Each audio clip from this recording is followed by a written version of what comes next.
Pastor, are you starting us off, or do I just take it away?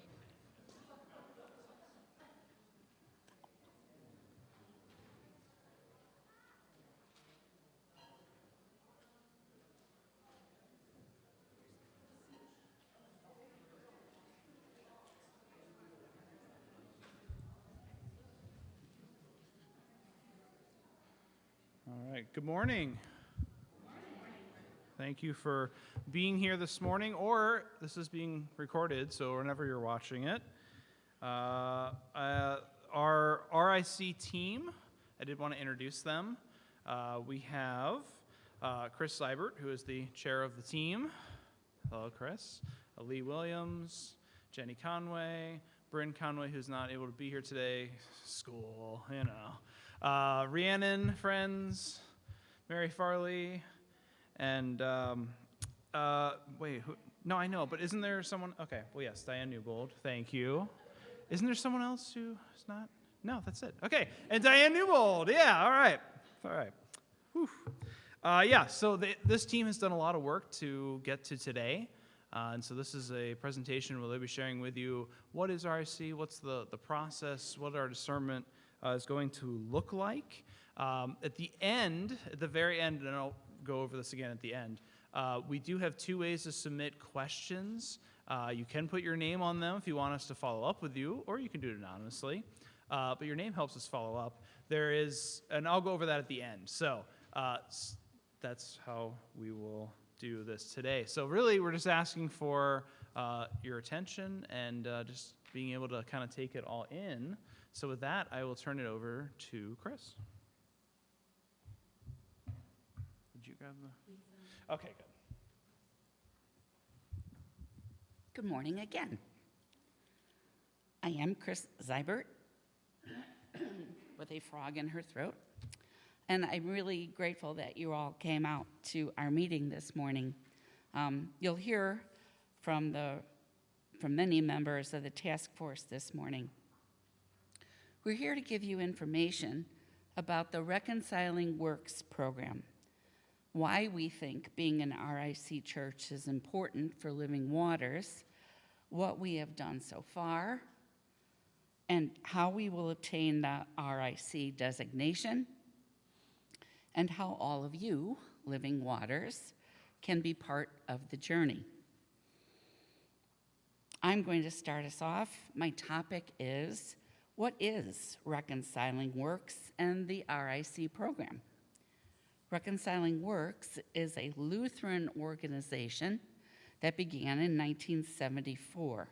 Its mission is to advocate for the full welcome, inclusion, and equity of LGBTQIA+ Lutherans in all aspects of the life of the church, congregations, and community. In addition, it is dedicated to racial equity. It accomplishes these goals through outreach and education. Let me pause for a minute here. In case you're wondering what the acronym LGBTQIA+ means, here are the components. L is for lesbian, G, gay, B, bisexual, T, transgender, Q, queer, I, intersex, A for asexual or aromantic, and the plus sign stands for additional members of that community that don't identify with the other 7 letters. If you have more questions about these terms, we can give you more information in the future. The vision of Reconciling Works is to keep expanding the welcome, liberating those who are forced to live in the margins, to keep dismantling barriers and building bridges, to keep working until all of God's beloved have equity. The RIC governing values are that God values and embraces each person as a beloved child, that the Spirit gives a diversity of gifts for the common good, and that Jesus Christ calls us to work for justice. The RIC program was initiated by Reconciling Works in 1983. RIC is short for Reconciling in Christ. Simply put, RIC is a program to help our faith community deepen and expand their welcome to people of all sexual orientations, gender identities, and gender expressions. It is a journey of inclusion. The word reconciling in Reconciling Works focuses on reconciliation, or the repair of relations with those who are discriminated against because of who they are or because of whom they love. It is a fundamental Christian value. It is what the Apostle Paul says we are all called to do. Through the Reconciling in Christ program, we build community for worship, provide education and support, foster welcome and acceptance in all Lutheran settings, and advocate for any changes needed in the church to ensure full participation of marginalized groups in all aspects of the church.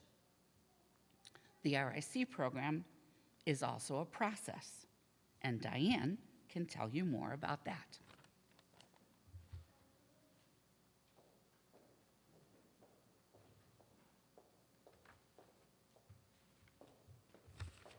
Good morning. I'm Diane Newbold.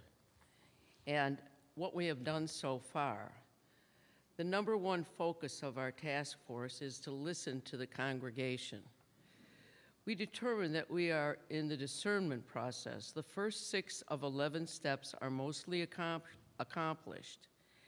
Pastor has shared most of the congregation is open to becoming an RIC church community.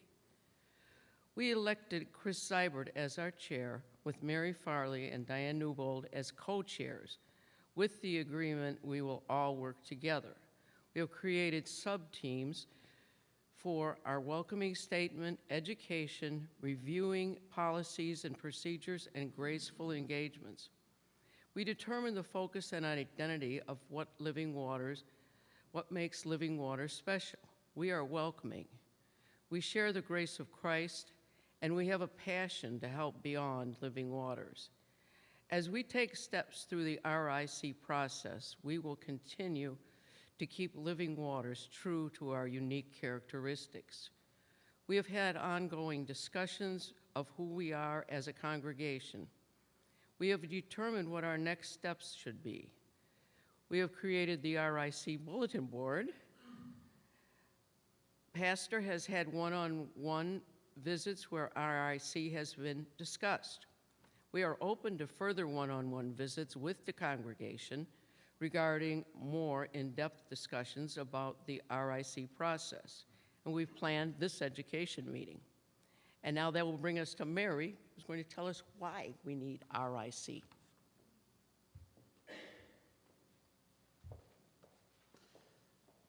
Hi, I'm Mary.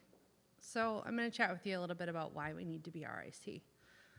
You might be wondering why we need to take this journey. Sorry, Club Q has been a little on my mind this morning. So we're welcoming. We support our LGBTQIA members, and we'd be open to adding more to our congregation. So why do we need to do this? I grew up in the ELCA church. It was what I've known my whole life, and I've always found a welcoming presence in the church besides occasional single outliers here or there. When I got to college and I met my wife, I realized most people in the sorry guys, it's really been a rough morning. I realized most people in the LGBTQIA+ community did not have a warm, welcoming experience in the church or with faith groups in general. More often than not, we experience exclusion or damnation from people who are acting in the name of Christianity. By becoming an RIC partner, we are able to communicate that we are open and accepting, and we will take you as we are. As you are. We found Living Waters about 9 years ago. Before we journed, we had went to about 6 other churches and researched many more, only to find out that we weren't welcome, or after reading bylaws on church websites, that we wouldn't be welcome after a while. By becoming RIC, we can announce to our community that we're a safe place to worship for all people in our community. We'd also be able to appear on an RIC website, search for anyone who may be looking for a new church like we were. Back in 2012, when we were looking for a church, the closest listed RIC church was in Elgin, which is about an hour from our house. There are more churches currently discerning that are closer locally, but Elgin is still the closest location currently on the RIC website. It would be wonderful to have an advertised safe space to worship, especially after events like Club Q, where even safe spaces aren't safe. A place that those in the LGBTQIA community know where they are always welcome. Sorry, this will go over to Lee, who's going to tell us what our next process is.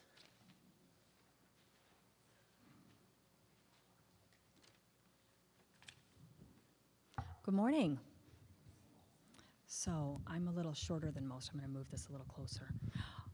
So basically, I'm going to talk about a couple different things. I'm going to talk about how we will become an RIC partner. And basically, in order to do this, there are a few things that we need to do for RIC to recognize us as partners. And so for those of you who are wondering, this is basically the small print. These are the things that we need to do, and we want to make sure everybody sees it and knows it, and we're going to do 4 big bullet points up there. So the first one is that, it says your community, but we need to explicitly state a welcome to people of all sexual orientations, gender identities, and gender expressions, or LGBTQIA+, and name its commitment to racial equity or anti-racism in its welcoming statement.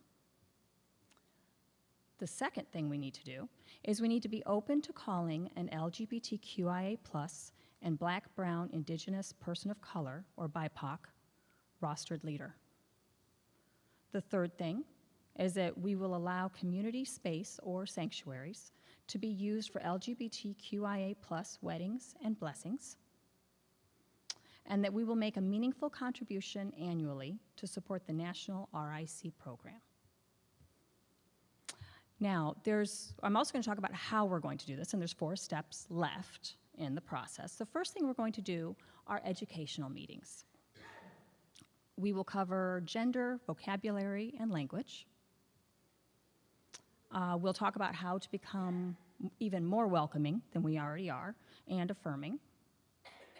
And then whatever other topics that need to be talked about or discussed. And the only way for us to know that is in our planning, for us to be flexible and take your opinion into account.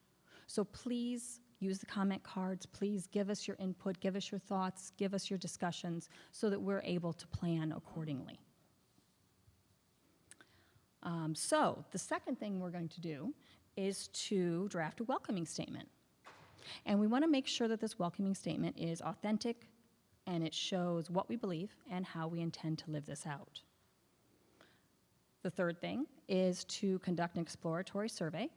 And this exploratory survey is anonymous, and the whole point of it is to find out how everybody in the congregation feels.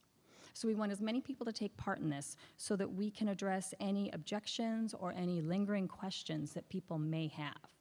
Now, if this exploratory survey is positive, we then can move on to the fourth step, which is we hold a vote.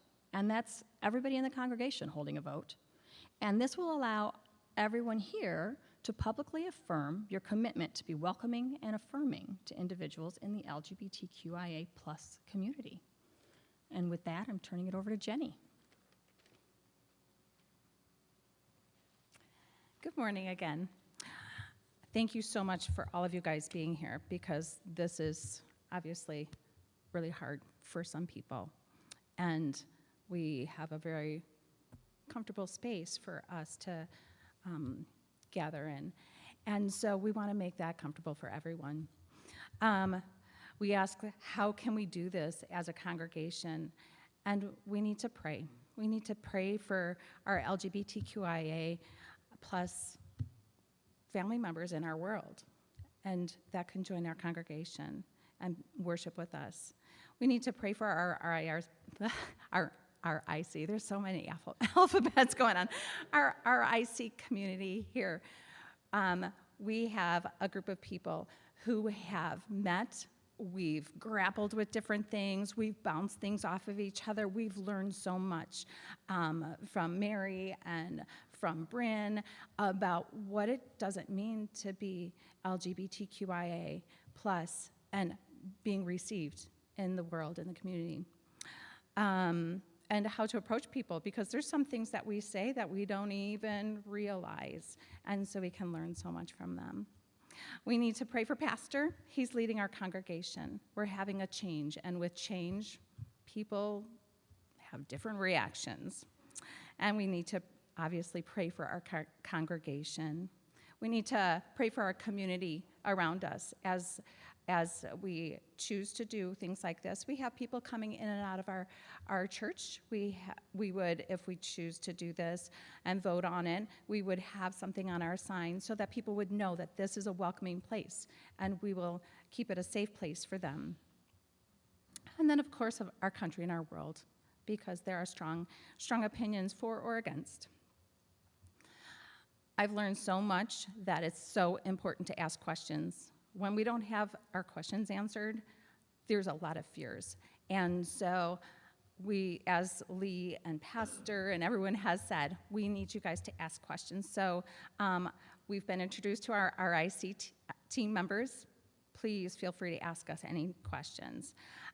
We do have a drop box that we put next to the bulletin board, which is right next to Pastor's office and the coffee machine. We have slips of paper. Go ahead and fill them out. Write your question. If you want us to get back to you, you can put your name, phone number, email. We can get back to you. If you want it to be anonymous, that's fine too, and we will address that. And then we also want you to, as Pastor, I'll kind of instruct you, have these questions so that we can address them at future education meetings as well. So your question might not be the only one that somebody is thinking about it. Somebody else might be thinking the same question. And so another thing is to check our bulletin board. We have some information about what we are and what we're focusing on and what we are as a congregation, being a welcoming congregation. But we also have the education opportunities today. Today's meeting was posted. We'll probably have a to be determined for the next one, and then as soon as we have a date for that, we'll have that posted as well. We're going to have meeting minutes because our team is meeting regularly, so feel free to peruse the meeting minutes. I put them on a clip so you can easily lift them off and look at them, and then our questions are there as well. And then please come and attend the future opportunities. Like I said, I've learned so much, so we can learn so much through all of the different resources that are out there. We can learn from our friends and congregation members' questions, because we'll be hearing answers of some question we may have had in the future, but it was already answered. And then also to welcome. Living Waters is such a welcoming community, and Lee has talked about that we need to just continue to welcome. But sometimes we need to learn how to welcome in somebody else's own language. So there's been people that I've talked to recently that I was like, oh, you should just go say hi, and I'll keep them anonymous because they said, well, I'm a little shy, so maybe they don't want you to just like, hey, come say hi to me. So same with LGBTQIA+. They might not know, and so we have to think about how we're welcoming them, because if we're feeling kind of evasive and like, oh, I can't say hi, then they might think that we don't love and appreciate and care for them. So we're going to be learning more about that. And so I'm going to pass it over to Pastor, and thank you so much for coming today.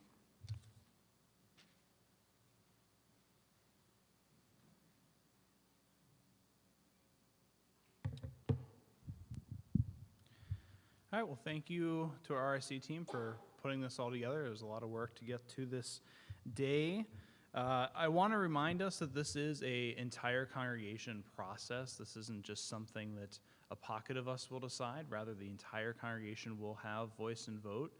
We want this to be a journey where we are sharing the grace of Christ. That is our mission. This isn't an exception. So please, with your feedback, your questions, comments, we want to have conversations. graceful conversations. So, how to submit the questions? I know you've been dying to know the answer to that question. There is a silver mail bin next to the bulletin board back there, and the paper slips are right next to it on the board. You can fill it out that way if you prefer pen and paper. Or, if you're more techie and you prefer the online way, there's a QR code on the board that Carol made for us. It's very colorful, right in the middle there. And you can scan that with your phone, and it'll take you to a Google form, which is the exact same thing as what's on the piece of paper. We will respond to all those. Again, you don't have to leave your name. We will take anonymous. But if you do, it gives us an opportunity to follow back with you and to have those graceful conversations. I do also want to lift up that our mission here, of course, is to share the grace of Christ. And we're asking as a team that you prayerfully consider this RIC process as a way to live out that mission. So, thanks for being here today. And again, please, we want to hear from you. If you have questions, comments, compliments, you can do the form or the paper version. This was also recorded, so if you're like, "Ooh, I didn't catch that and I want to watch it again," it's recorded. So, thank you, everyone.